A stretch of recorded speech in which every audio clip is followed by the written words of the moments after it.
When Caroline Leavitt stepped into the Fox News studio shortly after the death of Pope Francis, the audience expected a sharp political interview from the White House press secretary, but the atmosphere quickly turned unsteady. Sean Hannity tried to keep the conversation light, but Caroline didn't follow the script. She was quiet, her eyes fixed on an old envelope with a red Vatican wax seal on the table. That moment shifted everything. From a routine interview, it gradually became something entirely different, a live revelation, an untold secret, and a truth long concealed. When her final words rang out, what she announced could change how we view faith, power, and hidden conspiracies. Before diving into the story, comment where you're watching from, and don't forget to subscribe so you won't miss the latest stories. Under the bright studio lights, thunderous applause greeted Caroline Leavitt. The air was electric. The audience held their breath for a fiery interview. But on the interview table, next to a gleaming glass of water, an old envelope with a deep red Vatican seal lay silently like a mystery waiting to be awakened. Caroline walked in, her smile sharp, but her eyes briefly uneasy. Glancing at the envelope, she sat down, her hands unconsciously tightening. The host, Sean Hannity, with his professional demeanor, opened, "Hello everyone. Tonight, we have a special guest, White House Press Secretary Caroline Leavitt. Thank you for being here, Caroline." She nodded, responding briefly. "Thank you, Sean." Hannity continued, his voice calm but pointed. "You've been shaking up the political scene from the Trump campaign to major policy decisions. But today, what do we want to hear from you? A fresh perspective on the White House or something else?" The audience chuckled lightly, but Caroline didn't match the humor. She took a deep breath, cutting in. "I'm not here to talk politics, Sean. I'm here because of a promise to Pope Francis." The studio fell silent. Hannity raised an eyebrow, his voice still steady. "Pope Francis, a promise. You're making the world curious." Caroline nodded, her eyes resolute, but her voice slightly trembling. "He entrusted me with a secret. And tonight, I'm breaking that silence." The audience murmured, phones discreetly raised. The envelope on the table seemed to radiate a strange pull, drawing every gaze to Caroline, who held a truth never before revealed. Caroline Leavitt sat motionless in the studio, her eyes still glued to the Vatican envelope as if it whispered memories she'd tried to bury. Sean Hannity, sensing the shift in the air, leaned forward, his voice lower. "You just mentioned a promise to Pope Francis. That's a big statement, Caroline. Can you tell us more? What happened between you and him?" She took a long breath, as if gathering the courage to open a door to the past. "It started not long ago," she began, her voice calm but carrying an indescribable weight. "I received an invitation, not through email or an official letter, but a handwritten note delivered by a priest in person. It came from him, Pope Francis." The audience whispered, but Caroline seemed not to hear. She sank into her memories, her voice growing more vivid, as if reliving every moment. "I was in Rome at the time, accompanying President Trump's delegation. We were at the Vatican to discuss religious freedom, a topic I'd spoken about extensively during the campaign. I thought I was just a small part of the trip, a spokesperson behind the spotlight. But then, one evening while I was at the hotel, a priest knocked on my door." She paused, her gaze distant, as if seeing the man standing before her. "He didn't introduce himself, just handed me an envelope. Inside was a small note written in slanted black ink, 'I wish to meet you, just the two of us at Casa Santa Marta. Come at midnight. Signed, Francis.'" Hannity raised an eyebrow, clearly drawn into the story. "A personal invitation from the Pope. How did you feel?" Caroline gave a faint smile, but it didn't hide her confusion at the time. "I thought it was a joke or a mistake. I'm just a girl from New Hampshire working in politics, not someone with a foot in the Vatican. But something about the letter, its sincerity, or maybe its boldness, made me unable to refuse." She continued, her voice steady but full of emotion. "At midnight, a plain black car picked me up from the hotel. No flashing lights, no security, just a silent driver. We drove through Rome's narrow streets to a side gate of the Vatican where there were no tourists or cameras. Another priest led me through cold stone corridors, the light from flickering torches dancing on the walls. Finally, I entered a small room in Casa Santa Marta, and there he was, sitting on a wooden chair, dressed in a simple white cassock. The audience held their breath, the studio transforming into a sacred space. Caroline described Pope Francis with reverence mixed with awe. He looked smaller than I'd imagined, weary, as if the weight of the world rested on his shoulders. But his eyes, they shone as if they could see through my soul. He stood, took my hand, and said, "Thank you for coming, Caroline. I heard your speech on faith and freedom. It wasn't like political words. It came from the heart." She paused, as if trying to process what she'd heard. We sat down, and he began to speak, not about politics or diplomacy, but about the church, about what he'd seen and felt. He said being pope wasn't glory but a burden. "Some days," he said, "I pray but hear only silence. Not from God, but from the very people I trust." Hannity interjected, his voice cautious. "You mean he felt alone in the Vatican?" Caroline nodded, her eyes heavy. "More than alone. He spoke of shadows in the church, people who claimed to be Christian but acted for power, money, or something worse. He tried to reform, but every step felt like walking on thin ice. And then he looked straight at me and said, 'I need an outsider, someone with a voice strong enough to speak the truth, and I've chosen you.'" She reached out to touch the envelope on the table, as if to confirm it was still there.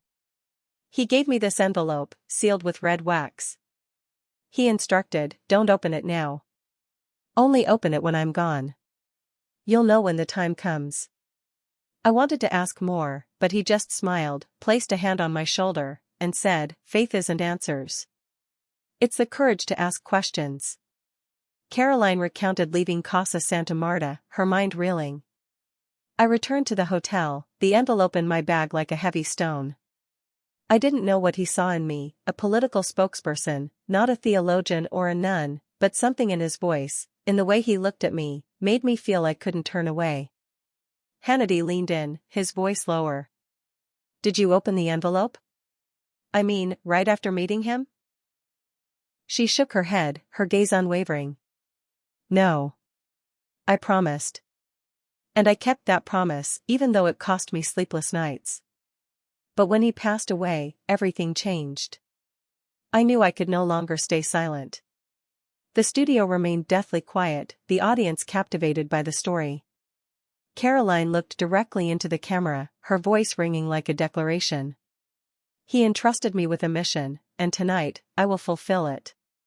In the studio, Caroline Leavitt's eyes remained sharp, but her hands gripped the edge of the table as if holding on to a secret ready to burst. The Vatican envelope lay still, its red wax seal glowing like a reminder of the promise she'd carried from Rome. Sean Hannity, with the instincts of a veteran journalist, sensed the weight in her story. He leaned in, his voice cautious. "Caroline, you've just shared about a secret meeting with Pope Francis, an envelope he entrusted to you. But what happened next? What made you decide to reveal everything on live television tonight?" Caroline took a deep breath, her eyes scanning the audience as if searching for an anchor in the whirlwind of memories. "After that night in the Vatican," she began, her voice low and deliberate, "I thought things would go back to normal.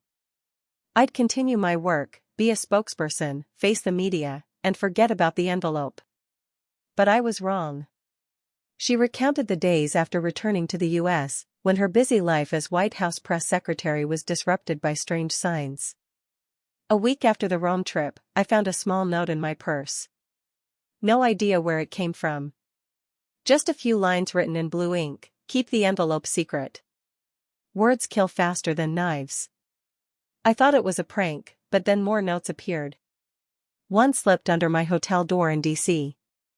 Another mailed with no return address. All warned the same thing, stay silent or pay the price." The audience began to murmur, but Caroline didn't stop. She described the feeling of being hunted, though no one ever appeared before her. "I started noticing small details. A black car parked too long near my office. An unknown call, just breathing before hanging up. I told myself I was imagining things, that work stress was making me paranoid, but deep down, I knew something was wrong. Hannity cut in, his voice sharp. Did you report it to anyone? The police or the White House security team? Caroline shook her head, a bitter smile flickering. I wanted to, but I was scared. Scared that if I spoke up, someone would think I wasn't sane enough for this job, or worse, they'd come for the envelope. I hid it in a small safe at home. But every night, it felt like a ticking bomb. She shifted, her voice softening as if sharing a private secret. Then one night, everything changed. I had a dream unlike any before. I saw myself standing in a vast hall, marble walls gleaming, but no chairs, no people, just me. And at the end of the room, he stood there. Pope Francis. The audience fell silent, drawn into the image she painted. Caroline continued, her eyes as if peering into another world. He wasn't wearing the white cassock from the Vatican. He wore a plain gray cloak, like a pilgrim. He approached, and I felt warmth from him, but also a deep sadness. He said, Caroline, you carry the voice the world needs, but you must choose, keep yourself safe or let the truth guide you. She paused, swallowing hard, as if trying to hold back emotion. Then he mentioned a memory I'd tried to forget. When I was young, my grandmother took me to church in New Hampshire. Once, when my parents were struggling, I knelt before a statue of Mary and prayed. I didn't know what I was praying for, but I remember feeling peace. In the dream, the Pope said, you prayed for light as a child. Now you must carry it, even if darkness chases you. Hannity, clearly captivated, asked, what do you think it was? A dream or something more? Caroline shrugged, her eyes heavy. I don't know. But when I woke up, I was trembling, drenched in sweat. It felt like he was speaking to me from somewhere, not here. That dream made me realize I couldn't run anymore. The envelope wasn't just a piece of paper. It was a responsibility. She went on about the days that followed. As the pressure mounted, I started noticing changes in my team. A close advisor asked if I was okay, as if he knew something. A journalist called, hinting at rumors of Vatican secrets tied to me. I felt trapped in a game whose rules I didn't understand. She looked straight at Hannity, her voice resolute.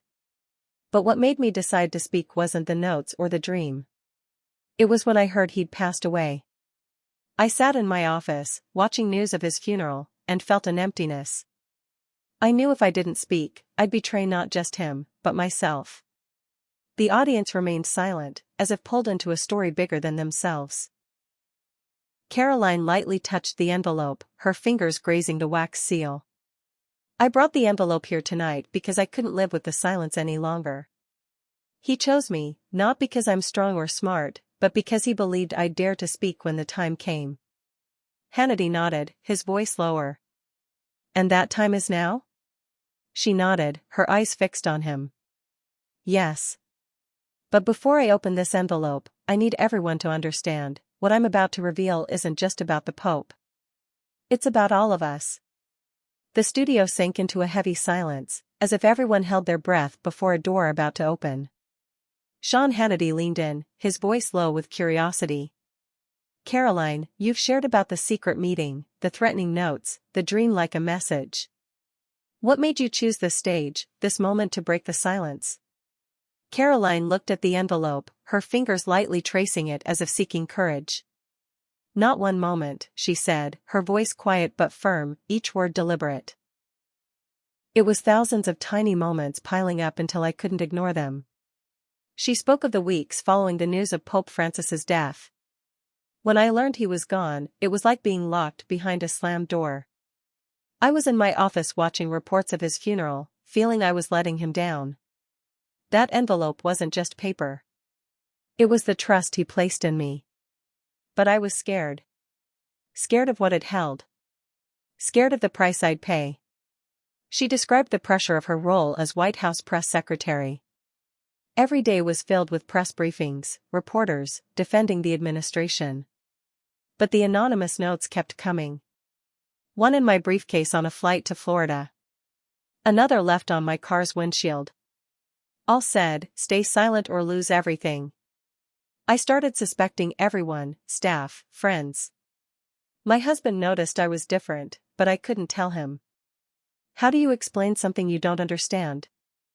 Hannity interrupted, his voice sharp. Did you ever consider letting it go, locking the envelope away and moving on? Caroline looked directly at him, unflinching. Every day.